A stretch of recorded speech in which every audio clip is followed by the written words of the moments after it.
안녕하세요. 여러지 공방의 하늘소입니다. 목공 작업을 위한 스케치업 두 번째 강좌입니다.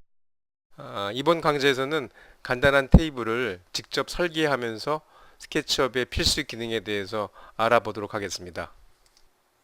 테이블을 설계하기 전에 지난번 강좌에서 스케치업의 3차원 개념을 설명하기 위해 그렸던 그림을 지웁니다. 툴바에 지우개 툴을 선택을 하면 커서가 지우개 모양으로 바뀌고요. 지우고자 하는 요소를 클릭하면 이렇게 지워집니다.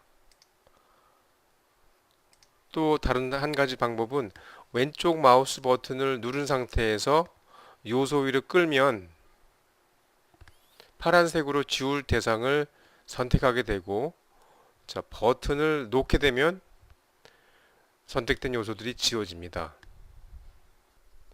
지워야 할 요소가 많을 경우에는 지우개 툴이 지울 요소를 선택할 때 좀 불편한 점이 있습니다. 그래서 여러 요소를 선택하는 방법에는 클릭으로 선택하는 방법과 선택 상자를 이용하는 방법이 있는데, 이를 보여드리기 위해서 지금 수행했던 명령을 취소를 합니다. 그것은 편집 메뉴의 실행 취소 명령을 수행하시면 되는데요.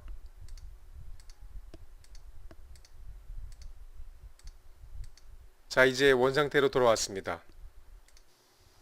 툴바에서 선택 툴을 먼저 선택을 합니다. 커서가 화살표 모양을 받겠죠.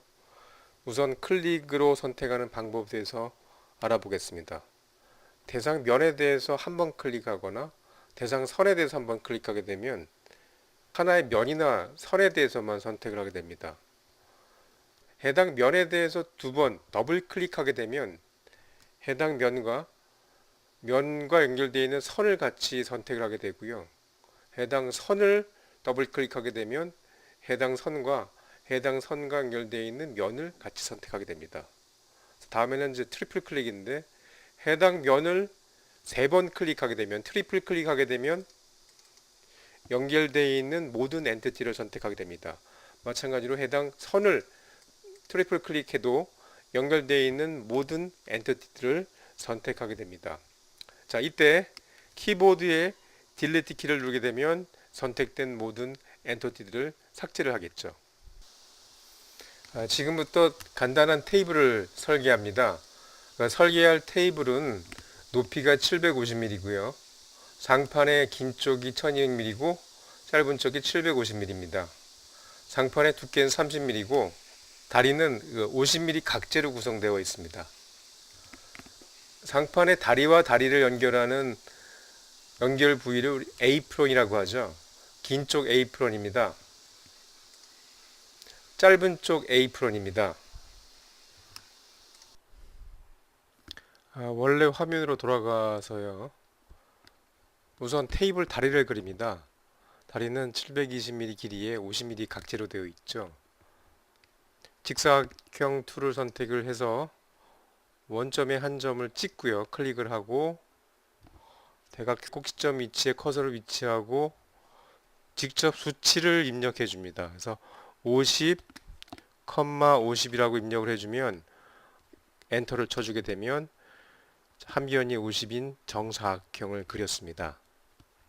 다음엔 밀기 끌기 툴을 통해서 다리를 만들어 주죠. 자, 지금 이것은 720mm의 길이를 만들기 위해서 직접 720을 입력해 줍니다. 엔터를 쳐줍니다. 그럼 720mm의 다리를 만들었습니다. 다음엔 A프론을 유사한 방법으로 직사각형 툴과 밀기 끌기 툴을 이용해서 만들 수가 있는데, 자세히 보시면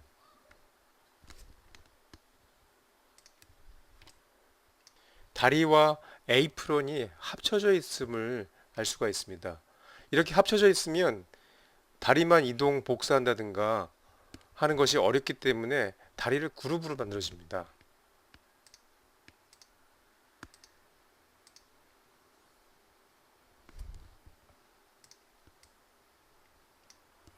자, 그룹을 만들기 위해서는 다리를 3번 연속 클릭해서 트리플 클릭이죠. 전체를 선택하고 마우스의 오른쪽 버튼을 누르면 컨텍스트 메뉴가 나타나는데 이 중에서 그룹 만들기를 수행합니다. 다리에 대해서 그룹이 만들어졌습니다. 자, 한 번만 클릭을 해도 전체가 클릭이 되죠. 다리 그룹이 선택이 된 것을 알 수가 있습니다. 자, 이제 에이프론을 만듭니다. 직사각 툴을 선택해서 이번에는 높이가 60mm에 18mm의 두께의 에이프론을 직접 치수로 입력을 해줍니다. 밀기 끌기 툴을 이용해서 그려주는데 길이는 1000 직접 입력해줍니다. 1000mm를 입력해주고 엔터를 쳐줍니다. 자, 그러면 전체가 만들어졌습니다. 이렇게 해서 긴 쪽 에이프론이 만들어졌습니다. 이 에이프론에 대해서도 마찬가지로 그룹을 만들겠습니다.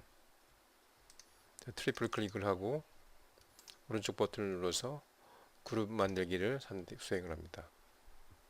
에이프론 그룹이 만들어졌습니다. 다음에는 다리를 복사합니다. 자, 다리 그룹을 선택하고 이동 도구를 클릭한 후에 선택한 다리 위쪽의 한 모서리를 클릭합니다. 다리를 이동 복사할 기준점을 정하는 겁니다.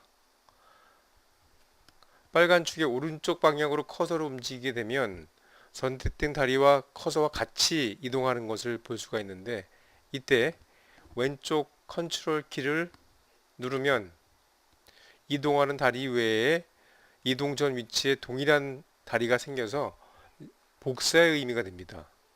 자, 빨간 축과 평행한 형태로 계속 움직이고요. 원하는 위치에 닿아오면 왼쪽 버튼을 클릭해서 복사본 다리를 고정시킵니다. 이렇게 해서 다리의 복사가 완료됐습니다. 에이프론을 안쪽으로 좀 집어넣어 줍니다. 에이프론을 선택을 하고 자, 이동 도구를 선택합니다. 에이프론의 한 모서리를 클릭하고 자, 방향을 정하고요. 이 방향으로 해서 약 15mm 정도 이격합니다. 그래서 직접 인풋을 해줍니다. 15. 자, 완료됐습니다. 다음은 짧은 에이프론을 만들겠습니다.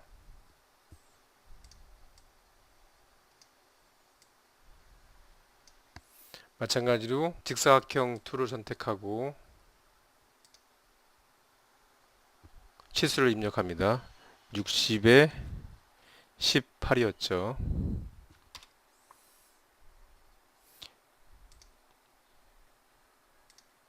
짧은 쪽은 550이었습니다. 짧은 에이프론도 그룹 만들어줍니다. 트리플 클릭에 오른쪽 버튼 그룹 만들기. 에이프론을 마찬가지로 안쪽으로 15mm 이격시켜줍니다. 이동. 자, 기준점 클릭하고 방향 잡고 15mm 입력해주고 자, 완료됐습니다. 짧은 에이프론을 복사합니다. 짧은 에이프론을 선택하고 이동 도구를 누르고요. 한쪽 모서리를 클릭해서 기준점을 만들어주고 자, 이동합니다. 복사를 해야 되기 때문에 왼쪽 컨트롤 키를 눌러서 복사 의미를 갖고요. 클릭해서 복사를 완성합니다. 복사한 에이프론도 안쪽으로 15mm 집어넣어 줍니다.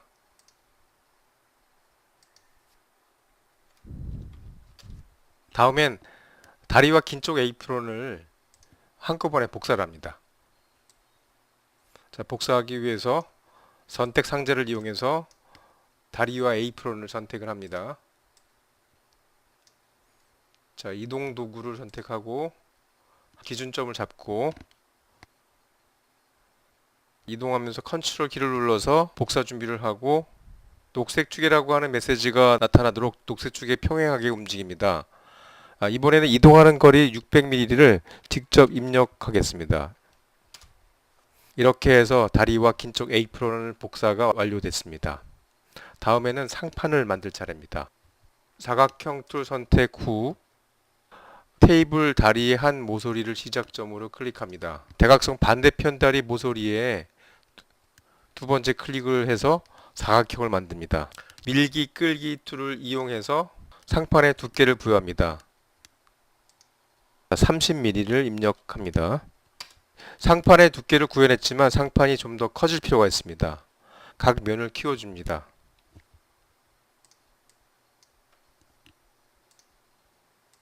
(50mm를) 키워주고요.